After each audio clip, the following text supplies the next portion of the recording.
তোমরা অবশ্যই এই ভিডিওটা ফেসবুক হয়তো ইনস্টাগ্রাম না তো ইউটিউব না তো এক্স দেখেছো। আমার কাছে প্রশ্ন, এই রকম ভিডিও যেখানে লিখে দিচ্ছে যে বাংলাদেশি ইন্ডিয়া থেকে পালিয়ে যাচ্ছে, মানে বাংলাদেশি ইন্ডিয়াতে এসেছিল এবং ইন্ডিয়া থেকে যখন এসআইআর চালু হয় পশ্চিমবঙ্গে তখন বাংলাদেশি এসআইআর জন্য ভয়ে পালিয়ে যাচ্ছে বাংলাদেশ, তারা ফিরে যাচ্ছে তার দেশ।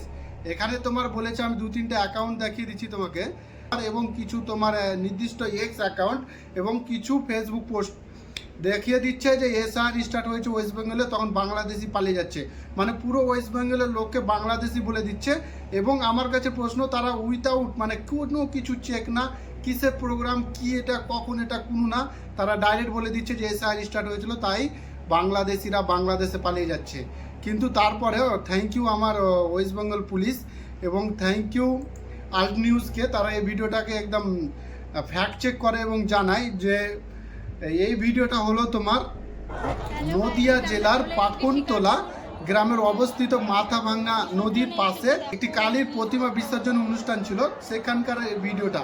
কিন্তু এখানে অনেক ফেসবুক পোস্ট দেখতে পাওয়া যে এসআইআর জন্য পশ্চিমবঙ্গের লোক ভয়ে পালিয়ে যাচ্ছে বাংলাদেশ। আমার কাছে প্রশ্ন, এখানে যদি বাংলাদেশ থেকে কেউ ইন্ডিয়াতে আসে তার দায়িত্ব কে? সিএম না, মমতা বন্দ্যোপাধ্যায় না, সেখানে দায়িত্ব হলো অমিত শাহ। ইন্টারন্যাশনাল বর্ডার সিকিউরিটির দায়িত্ব অমিত শাহ। আমার কাছে প্রশ্ন, লোক এটাও কেন বুঝতে পারে না যে বর্ডারের দায়িত্ব কোনো রাজ্য সরকারের হাতে নয়, কেন্দ্রীয় সরকারের হাতে। তো